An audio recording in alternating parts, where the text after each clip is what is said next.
kind of back to it is, once you get a shot, so if we keep going, so let's say we're gonna do 100 shots a day, we're gonna do 2 days a week, so 200 a week, if we can get that in. Remember that in 4 weeks, it's now gonna be twice, because we have to go back and do the ones we did before. So those allocations are going to automatically be put into the queue for those that have already been given the first dose. So I know it's kind of a long answer, I apologize. No, I So we do have time to make sure that we come back to you and know exactly what, you know exactly what's going on and what the plan is. That's what I wanted to know, you know, once we get the okay, you know, when we start right then, we had to wait, you know. Correct. That's what I was trying to do. The whole of the state is there are about 240 providers right now that want to get the shots, that it's held up in Right, paperwork. yeah. And so everybody's got plenty of time. I would actually say that the soonest, probably around March 1, is a relatively optimistic hope that we could be beginning some process. The other thing is we will start early in that first phase in administering shots in probably a very slow, methodical process because of the paperwork of the process. What I've heard from all of the agencies that are doing it's you have no idea what a train wreck it is. It's because it's a lot of new stuff and a lot of shots and nobody's ever done this before. So they're learning it, we're learning it, it's gotta be right, it's gotta be accurate, so we do have time, sir. And then the database is behind. The database is behind. Yeah, and not 48 accurate. hours, it's not accurate, and if And you not do it only- wrong, it's even more.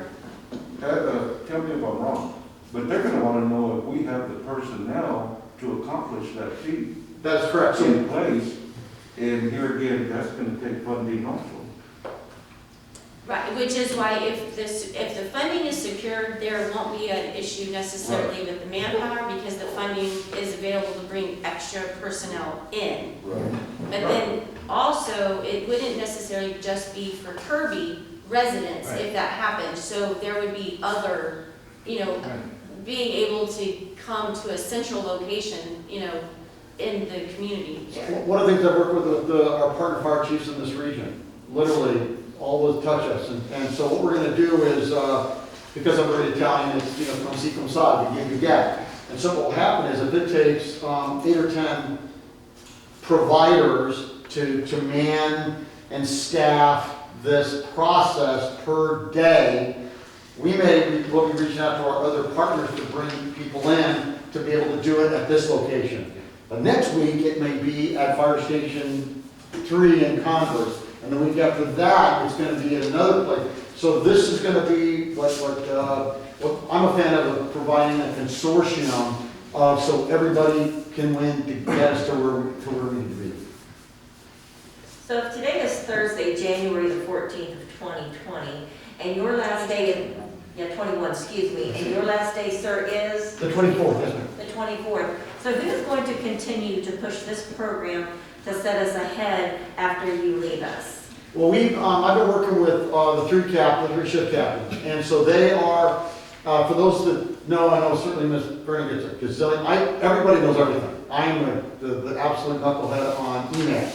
And so this process, everything is done, it's in a folder, it's going to get done. There's no way that we're going to be doing something we can't complete and do very well. The other thing is I've certainly made myself available, I mean, obviously for free, to Ms. Vernon, to the captains, to the firefighters, to make sure this happens. It's that important. Or anything that I leave behind. So my goal, and I've been working on every day, is to make sure that all these things that we've been working on continue on. Thank you, Chief. So regardless of, you know, and I've always believed, man, that a program should be a person. It's a standalone thing that literally it's plug and play. I'm just kind of the knucklehead that's here now. Well, thank you, Knucklehead. Thank you, man. All right, anything else with that? All right, we will move to item H, discussion of possible action on resolution number R-2021-729, adopting the City of Kirby investment policy. I'll turn this over to our city manager. So the Public Funds Investment Act sets out rules and regulations as far as municipalities following for investments. And one of the requirements is that the city council annually review and approve a resolution adopting our investment policy. And we did not make any changes to the investment policy from last year. It was reviewed by our auditors as well as the city attorney when adopted previously.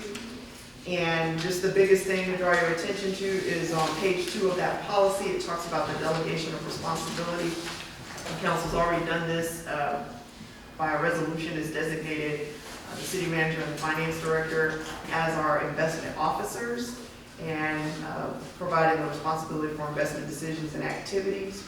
And because of that, those two employees are required to go to training every 2 years. You have to get 10 hours of training. It is a blast. So we have done that. We're in compliance. We'll be due this December to get that renewed. Anybody have specific questions about policy? I will entertain a motion for the resolution. So all y'all need is training, correct?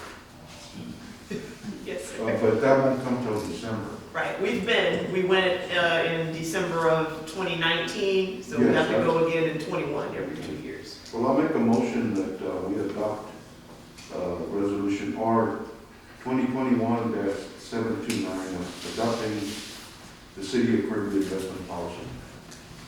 A second. I have a motion by Councilmember Salazar, seconded by Councilmember Martin to accept resolution number R-2021-729, adopting the city of Kirby investment policy. Is there any discussion? Will our city secretary please call roll? Councilmember Salazar, Yes. Mayor Pro Tem Aldrich, Yes. Councilmember Martin, Yes. Councilmember Apodaca, Yes. Mayor Pierce. Yes, resolution R-2021-729 is adopted for the city of Kirby investment policy. We'll move to item 8I, discussion and possible action on resolution number R-2021-730, adopting the city of Kirby investment strategy. This is again something that we have to review and update annually. And this one just goes into more details about what the city's investment strategy is. These are some of the things that we talk about in the training, like your liquidity, your diversification, your yield, marketability, all those financial terms for us using our investment pools and other investment options. I will entertain a motion for this resolution. Mayor, I make a motion that we accept resolution number 2021-730, adopting the City of Kirby investment strategy. Second. I have a motion by Councilmember Apodaca, seconded by Councilmember Salazar to accept resolution number R-2021-730, adopting the city of Kirby investment strategy. Is there any discussion? Will our city secretary please call roll? Councilmember Apodaca, Yes. Councilmember Salazar, Yes. Mayor Pro Tem Aldrich, Yes. Councilmember Martin, Yes. Mayor Pierce. Yes, resolution R-2021-730 is adopted for the city of Kirby investment strategy. We will move to item J, discussion and possible action on ordinance number O-2021-891, and ordinance amending the 2020-2021 municipal budget of the city of Kirby. And there's Tina. Good evening, Mayor and Council. This is our first amended. Can you check to make sure the battery's on?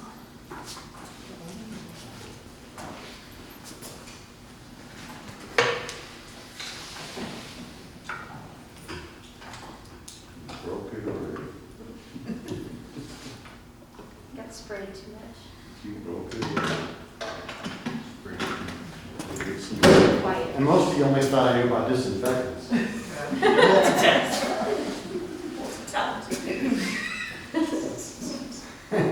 Another job. This is our first amended budget for the fiscal year of 2020 and 2021.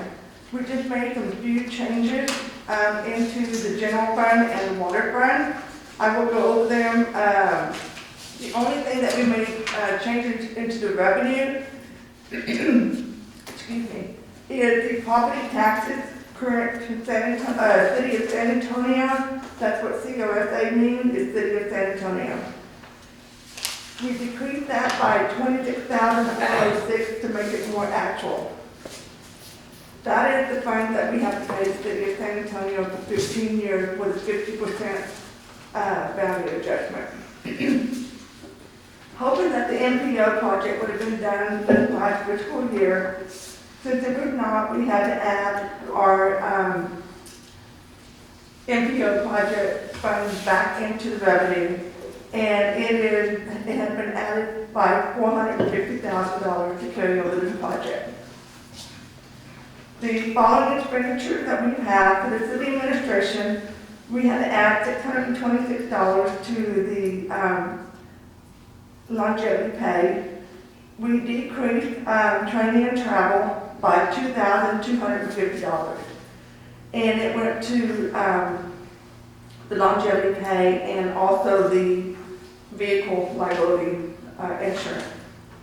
Fire department, we increased it by $15,122 to overtime, for additional overtime. We decreased the longevity by $3,669 to help with overtime. We also decreased workman's comp by $11,453 and added it to the overtime.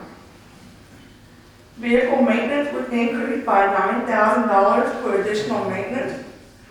And the Ram 5500 chassis remount brush truck that we were supposed to order last fiscal year is being done this fiscal year. Since we are not spending the full $110,000, we decreased that by $9,000 to cover the vehicle maintenance.